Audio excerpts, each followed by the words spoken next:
Hello everyone, welcome to the grow of pharma.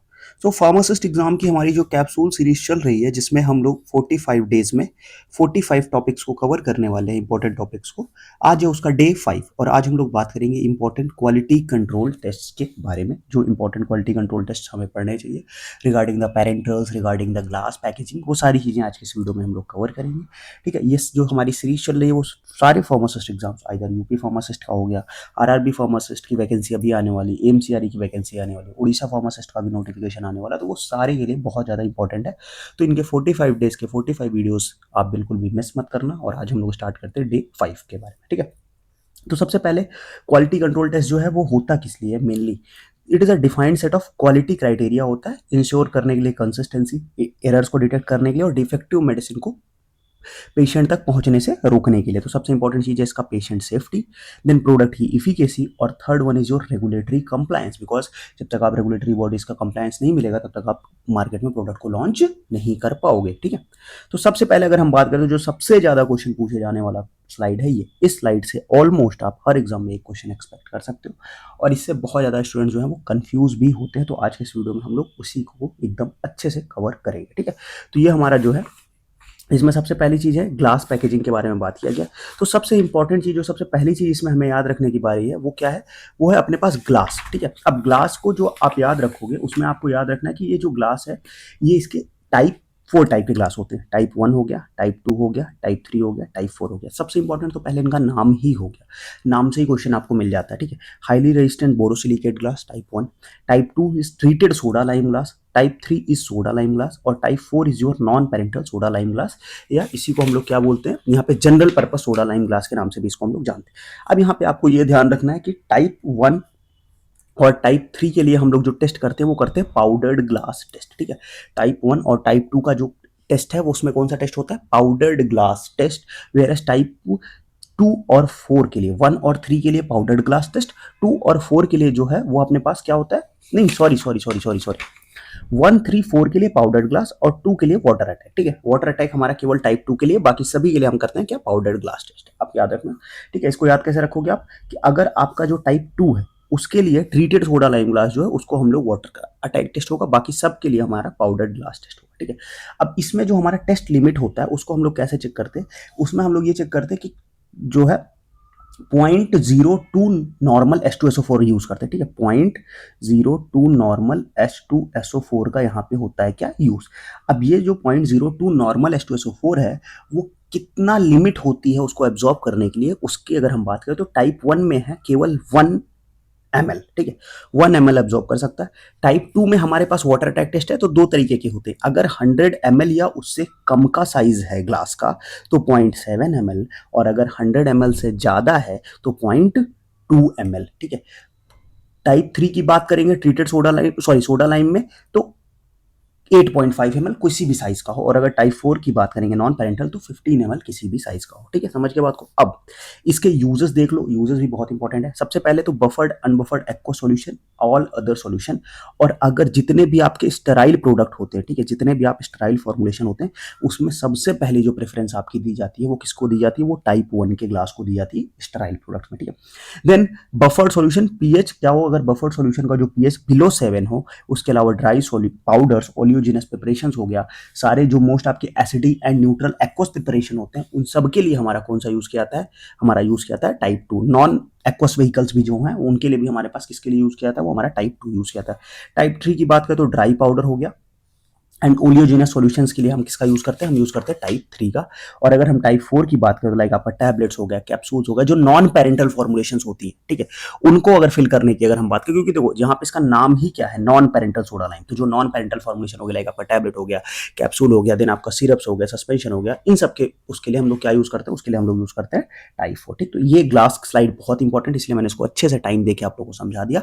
अब इसको बिल्कुल भी भूलना मत, इससे क्वेश्चन आपको देखने को मिलेगा। ठीक है, नेक्स्ट अगर हम बात करें तो अब आ जाओ पैकेज पेरेंटल की पैकेज इंटीग्रिटी टेस्टिंग। अब पैकेज इंटीग्रिटी टेस्टिंग के लिए दो तरीके का होता है, एक होता है अपने पास क्या, एक होता है अपने पास एम्प्यूल्स के लिए और दूसरा होता है वायल्स के लिए। ठीक है, तो एम्प्यूल्स के लिए हम लोग जो टेस्ट करते हैं उसको हम लोग बोलते हैं क्या, लीकर टेस्ट, और लीकर टेस्ट में हम लोग यूज क्या करते हैं, मिथाइल ब्लू डाई का यूज करते हैं प्लस वैक्यूम। ठीक है, और डाई इंट्रूजन एक्टिवली फ्लैग्स अ लीक, मतलब क्या है कि अगर यहाँ पे हम लोग 1% मिथाइल ब्लू डाई और और वैक्यूम का यूज करते हैं। और अगर वहां से डाई का अंदर डाई चली गई तो इसका मतलब क्या है, वहां पे लीकेज हो रहा है, और इसको हम लोग ऑटोक्लेविंग के टाइम पे इस टेस्ट को कैरी करते हैं। ये टेस्ट हमारा किस टाइम पे कैरी किया था, ऑटोक्लेविंग के टाइम पे, ठीक है।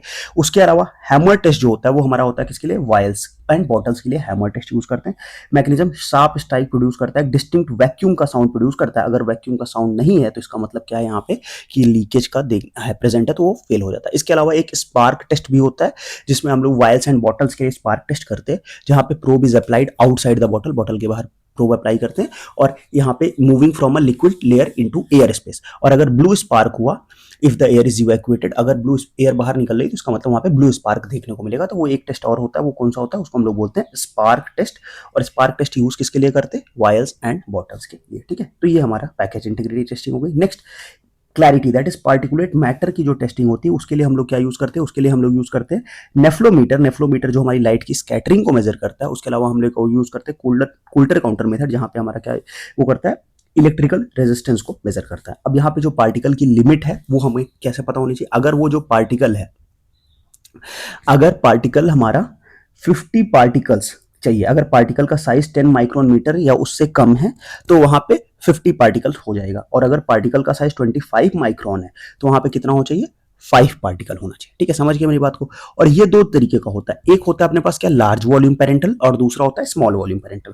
तो ये लार्ज वॉल्यूम की लिमिट है, ठीक है। लार्ज वॉल्यूम पेरेंटल की अगर हम as per United states pharmacopoeia USP के हिसाब से अगर हमारा लार्ज वॉल्यूम प्रिपरेशन है तो वहां पे क्या होना चाहिए, आईवी फ्लूइड में 100 माइक्रोमीटर या उससे कम का पार्टिकल है तो 50 पार्टिकल उससे कम चलेगा। और अगर 25 तक पार्टिकल है, 25 या उससे कम है, तो वहां पे कितने पार्टिकल चाहिए, केवल और केवल 5 पार्टिकल चाहिए। और अगर यही सेम चीज हम बात करें स्मॉल वॉल्यूम में, तो स्मॉल वॉल्यूम में क्या हो जाएगा, अगर 100 माइक्रोमीटर स्मॉल वॉल्यूम में अगर हम बात करें, सॉरी, अगर स्मॉल वॉल्यूम में बात करें तो अगर 10 माइक्रोमीटर या उससे कम का पार्टिकल है, ठीक है, 10 माइक्रोमीटर या उससे कम का पार्टिकल है, तो कितने चाहिए, not more than 10,000 in small volume, ठीक है, 10,000, not more than 10,000 in small volume parameter.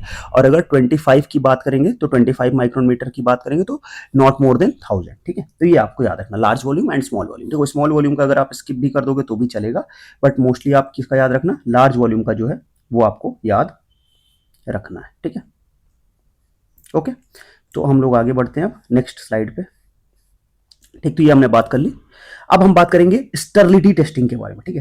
स्टरलिटी की हमारा पेरेंटल फॉर्मेशन कैसे होनी चाहिए, स्टराइल होनी चाहिए, तो उसके लिए कई सारे टेस्ट है, हम लोग फटाफट से उसकी बात कर लें। तो स्टैटिक टेस्टिंग में सबसे पहले है डायरेक्ट ट्रांसफर मीडिया। फिर डायरेक्ट ट्रांसफर मीडिया में हमारे पास क्या होता है कि हम एरोबिक एंड एनारोबिक दोनों के लिए यूज कर सकते हैं। और यहाँ पे जो हम लोग यूज करते हैं कौन सा, फ्लूइड थायोग्लाइकोलेट, ठीक है। यहाँ पे किसका हम लोग यूज करते हैं, थायोग्लाइकोलेट का यूज करते हैं फॉर द डायरेक्ट ट्रांसफर।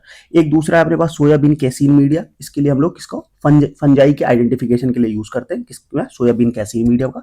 यहाँ पे हम लोग क्या करते हैं, 2 वीक के लिए इंक्यूबेशन करते हैं, कितने वीक के लिए, 2 वीक का इंक्यूबेशन करते हैं। और जो इंक्यूबेशन का हमारा टेम्परेचर रहता है वो कितना रहता है, 20 to 30 डिग्री सेल्सियस हमारा इंक्यूबेशन टेम्परेचर रहता है, और 2 वीक का इंक्यूबेशन रहता है। Next one is your membrane filtration. Membrane filtration में हम क्या करते हैं, 0.45 माइक्रोन मीटर का जो फिल्टर होता है उससे पास करते हैं, उसके बाद उस फिल्टर को हम डायरेक्टली इंक्यूबेट कर देते हैं। तो अगर कोई भी वहां पे पार्टी में यहाँ पे माइक्रो ऑर्गेनिज्म प्रेजेंट रहेगा तो वो क्या हो जाएगा, वो अपने आप वहां पे ग्रोथ देखने को मिलेगा। समझ गए मेरी बात को। तो ये हम लोग यूज करते हैं, इसको हम लोग liquid soluble powder with bacteriostatic और फंजियोस्टैटिक ऑयल्स, क्रीम्स एंड ऑइंटमेंट, इन सब के लिए इसको हम लोग यूज कर सकते हैं, ठीक है।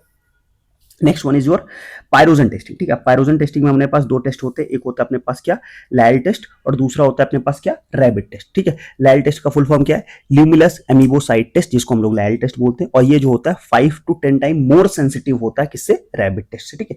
सोर्स अगर हम बात करें तो यहाँ पे हॉर्स सू क्रैब, जिसको हम लोग बोलते हैं, और इसी को हम लोग बोलते हैं ल्यूमिनस पॉलीमेफस का, वहां पे हम लोग उनका ब्लड लेते हैं, ठीक है। और यहाँ पे हम लोग यूज करते हैं मैकेनिज्म, बायोकेमिकल रिएक्शन होता है। अगर जेल का क्लॉट फॉर्मेशन हो गया, जेल या क्लॉट फॉर्मेशन हो गया, इसका मतलब क्या हो गया कि इंडोटॉक्सिन प्रेजेंट है। अगर वहां पे क्लॉट फॉर्मेशन हुआ तो जो हम लोग ये लायल जेल का यूज कर रहे हैं, अगर उसमें क्लॉट फॉर्मेशन हो गया मतलब इंडोटॉक्सिन प्रेजेंट है, सिंपल सी बात है। रैबिट टेस्ट में हम लोग क्या लेते हैं, रैबिट लेते हैं, मैकेनिज्म फिजियोलॉजिकल टेम्परेचर मॉनिटरिंग करते हैं, ठीक है। यहाँ पे हम लोग रैबिट्स लेते हैं, फिर उसके यहाँ पे ये कैरी आउट किया जाता है test using group of 3 rabbit, 3 rabbits पे होते हैं। उसके बाद क्या होता है कि हम जो इंजेक्शन के 90 मिनट्स प्रायर, कितने मिनट्स, 90 मिनट्स प्रायर हम लोग पहले रैबिट्स का टेम्परेचर रिकॉर्ड करते हैं। फिर उसके बाद आफ्टर 90 मिनट्स हम लोग स्टेराइल पायरोजन फ्री इंजेक्शन उनको आईवी में देते हैं, और जो डोज होती है वो कितनी होती है, 10 ml पर केजी ऑफ बॉडी वेट। उसके बाद उनका टेम्परेचर रिकॉर्ड करते हैं इंटरवल ऑफ हर 30 मिनट्स पे, ठीक है, और लगातार 3 घंटे के लिए।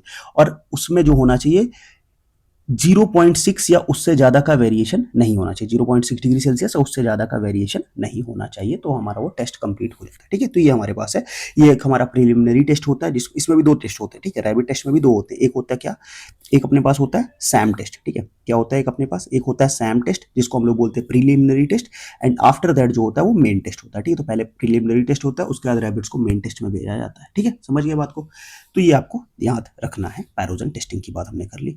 अब यहाँ पे देख लो पूरा का पूरा एक कंप्लीट एक रिवीजन चार्ट है। इंटीग्रिटी के लिए लीकर हैमर टेस्ट का यूज करते हैं, क्लैरिटी के लिए लाइट स्कैटरिंग कोल्टर काउंटर का यूज करते हैं, स्टेरिलिटी के लिए थायोग्लाइकोलेट सोयाबीन कैसीन मीडिया, पायरोजेनेसिटी के लिए लैल एंड रैबिट टेस्ट, और कंटामिनेट के लिए glass selection type 3 depend upon chemical ranging. ठीक है, तो ये सारी चीजें हमने कवर कर ली। ठीक है, तो इसी तरह से हमने कंप्लीट टेस्ट जो था वो कवर कर लिया। आपको कैसा लगा पैरेंटल का पूरा क्वालिटी कंट्रोल टेस्ट, मेरे को कमेंट बॉक्स में बताना, और ये सीरीज आपको कैसी लग रही है वो भी कमेंट बॉक्स में बताना। क्योंकि देखो इस सीरीज पे आप लोग का सपोर्ट उतना मिल नहीं रहा यार, तो ज़्यादा से ज़्यादा इस वीडियो को शेयर करो, कमेंट करो, ताकि हम इस सीरीज को पूरे 45 डेज तक कंटिन्यू करें और आप लोग का एक अच्छा सा प्रिपरेशन बेस बनाए for the pharmacist examination. Okay, बाकी आपको कोई भी डाउट होता है, कोई भी इशू होता है, तो कमेंट सेक्शन में मेंशन कर सकते हो। साथ में व्हाट्सअप, टेलीग्राम या इंस्टा पे ज्वाइन करके डायरेक्टली मेरे को मैसेज करके पूछ सकते हो। ठीक है, तो फिर आज का वीडियो हम लोग यही एंड करते हैं, मिलते हैं आपसे नेक्स्ट वीडियो में कुछ अदर इंपॉर्टेंट टॉपिक्स के साथ। तब तक के लिए बाय बाय।